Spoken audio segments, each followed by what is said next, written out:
Programmers on the game. I work on programming the puzzles, but mainly focus on programming our final boss. Hello everyone, my name is Joe Morris, and I'm one of the programmers on Corrupted Castle.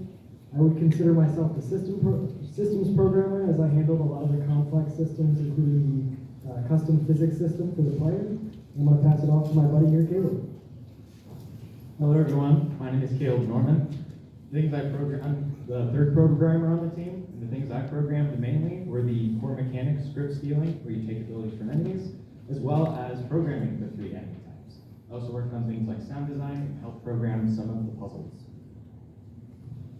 Hello everyone, I'm Ali Almikeva and I'm the lead level and puzzle designer as well as 3D props artist. Hello, I'm Tyler Weeding, and I'm the environment artist for Corrupted Castle. I worked on post-processing, lighting, optimization, and modular assets. Hello, my name is Bryson Jones. I am the lead artist on the Corrupted Castle. I worked on the concept art as an animator, modeler, rigger, and also the composer for the Corrupted Castle, and I hope you enjoy our trailer.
As I said, I am Bryson Jones. I was the concept artist on the Corrupted Castle.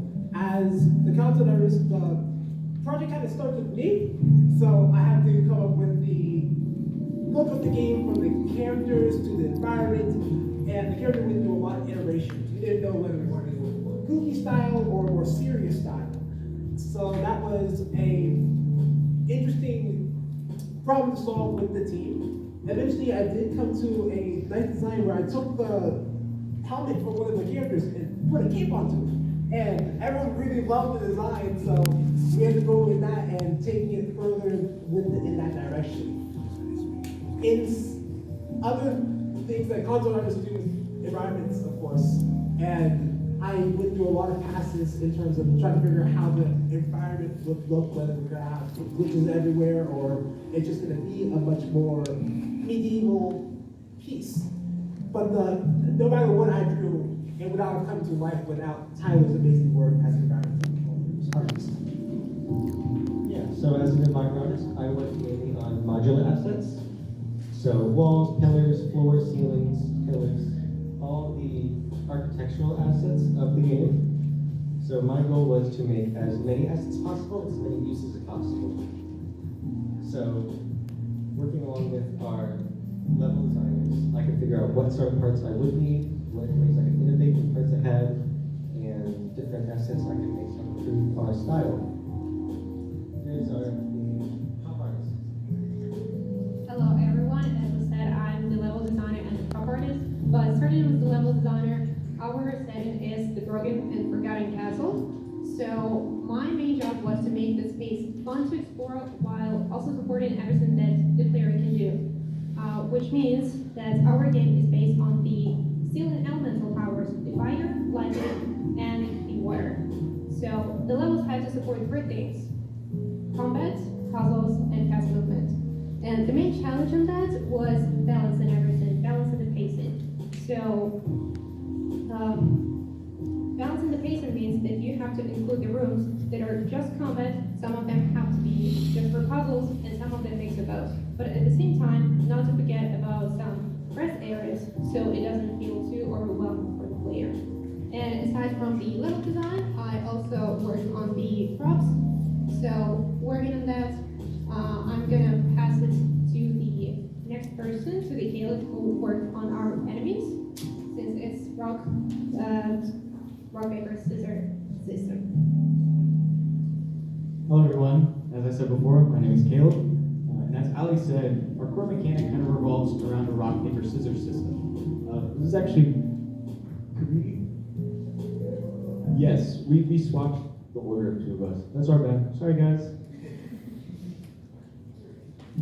Hey everyone, my name is Caleb Norman.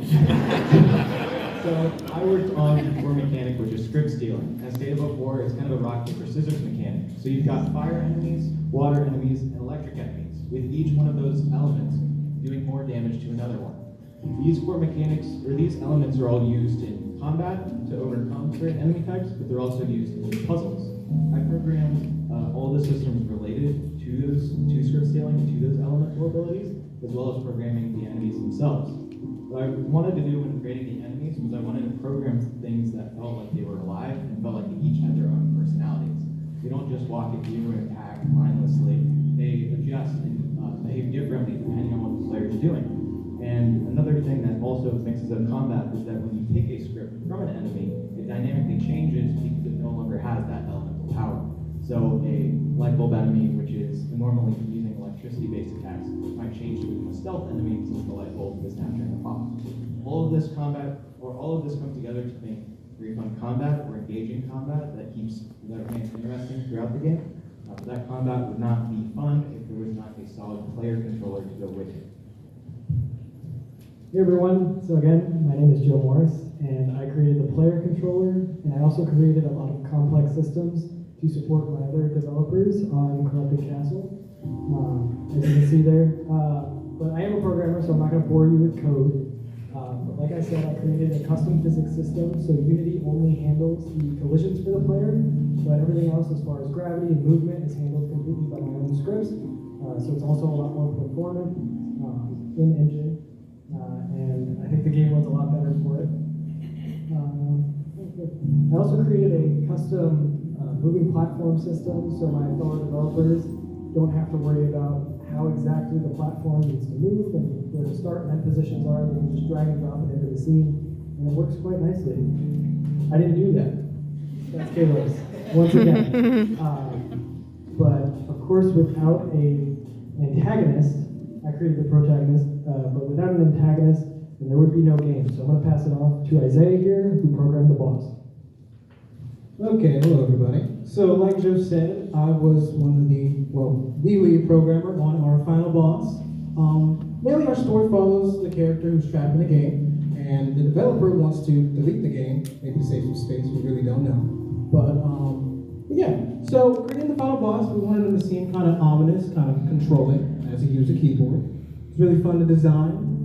Throughout the game, you're constantly doing puzzles, interacting with the enemies, taking their scripts, using it against them. So for the final boss, I kind of wanted all that to be meshed together, and came out like this. There isn't a lot of showing up there, but throughout the boss fight, you're using other scripts to fight the boss. It's a little secret, I'm gonna let you guys know now. If you use the right script, he gets a lot easier. If you don't, he is really annoying and hard, and you will die a lot, and it's not very fun. He's almost unbeatable. Really hard. Yeah, we went through a lot of iterations, and he was very hard, and they wanted me to dial it back. I like hard bosses. Not everybody likes that, which is something I learned throughout this project, is not everyone plays the same, and I advocated to everybody, whether you keyboard pro, or you only use controller, or you're the best guy in this certain game in your town. They are all different, and everyone deserves to play the game, and at least, experience a win. So, yeah. Our booth is over there. If you need more guidance than that, just look for our big red capes. But yeah, thank you for listening to us talk about our game.